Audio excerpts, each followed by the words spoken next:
ورحمۃ اللہ وبرکاتہ۔ الحمد للہ کفا وسلام علی عبادہ الذین اصطفیٰ، اما بعد۔ محترم حضرات، آج کے درس میں ایک دعا اللہ کے نبی صلی اللہ علیہ وسلم کی ہم سیکھنے جا رہے ہیں۔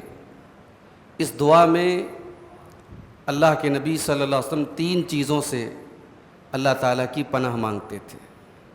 یہ ترمذی کے اندر اور اسی طریقے سے طبرانی الادب المفرد وغیرہ کے اندر صحیح سند سے یہ دعا ثابت ہے۔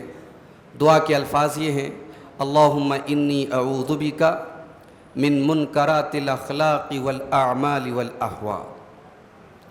اے اللہ، میں تیری پناہ چاہتا ہوں برے اخلاق سے، بری خواہشات سے اور برے اعمال سے۔ اور بعض روایات میں اس میں ایک لفظ کا اور اضافہ ہے، والادواء۔ اللہم انی اعوذ بک من منکرات الاخلاق والاعمال والاہواء والادواء۔ اور اے اللہ، میں تیری پناہ چاہتا ہوں بری بیماریوں سے۔ میرے بھائیوں، اس میں سب سے پہلے اللہ کے نبی صلی اللہ علیہ وسلم نے برے اخلاق سے اللہ کی پناہ مانگی ہے۔ آج افسوس کی بات یہ ہے کہ معاشرے کے ایک بڑے طبقے نے دینداری اس کو سمجھا ہے کہ بھائی انسان عبادات کا پابند ہو۔ یقیناً عبادات کی پابندی بہت ضروری ہے دینداری کے لیے، مگر دینداری کا بڑا گہرا تعلق ہمارے اخلاق سے بھی ہے۔ آپ کا لوگوں کے ساتھ سلوک کیسا ہے، آپ کا لوگوں کے ساتھ اخلاق کیسا ہے۔ کہیں ایسا تو نہیں کہ تکبر ہے آپ کے اندر، کہیں ایسا تو نہیں حسد ہے آپ کے اندر، کہیں ایسا تو نہیں کہ حرص ہے آپ کے اندر۔ یہ تمام چیزیں، ان کا تعلق ہمارے اخلاق سے ہے۔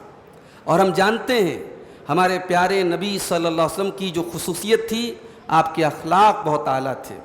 آپ کے اخلاق کی تعریف اللہ نے قرآن میں کی کہ وَإِنَّكَ لَعَلَىٰ خُلُقٍ عَظِيمٍ، کہ اے نبی آپ کا اخلاق بہت اونچا ہے۔ اور اللہ کے نبی صلی اللہ علیہ وسلم فرماتے ہیں کہ قیامت کے دن بندوں کے نام اعمال میں سب سے وزندار چیز، سب سے بھاری چیز کیا ہوگی؟ آپ نے فرمایا من حسن الخلق، انسان کے بہترین اخلاق ہوں گے۔ تو سب سے پہلی پناہ کس چیز سے مانگی آپ نے؟ برے اخلاق سے اللہ کی پناہ چاہتا ہوں۔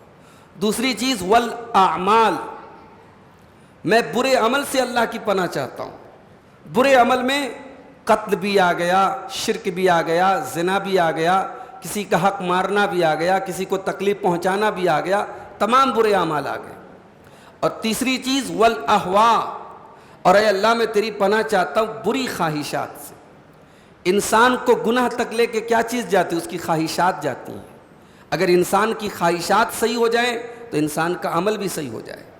انسان بہکتا ہے اپنی بری خواہشات سے، تو اللہ کے نبی پناہ مانگتے تھے کہ اے اللہ میں بری خواہشات سے تیری پناہ چاہتا ہوں۔ اور اسی لیے قرآن کریم میں کامیاب لوگوں کی یہ پہچان بتائی گئی کہ وہ اپنی خواہشات کے حساب سے نہیں چلتے، وہ اللہ کے دین کے حساب سے چلتے ہیں۔ فَأَمَّا مَنْ طَغَىٰ وَآثَرَ الْحَيَاةَ الدُّنْيَا فَإِنَّ الْجَحِيمَ هِيَ الْمَأْوَىٰ۔ اللہ نے فرمایا کہ جو سرکشی اختیار کرتا ہے اور دنیا کی زندگی کو آخرت پر ترجیح دیتا ہے، وہ جہنم میں جائے گا۔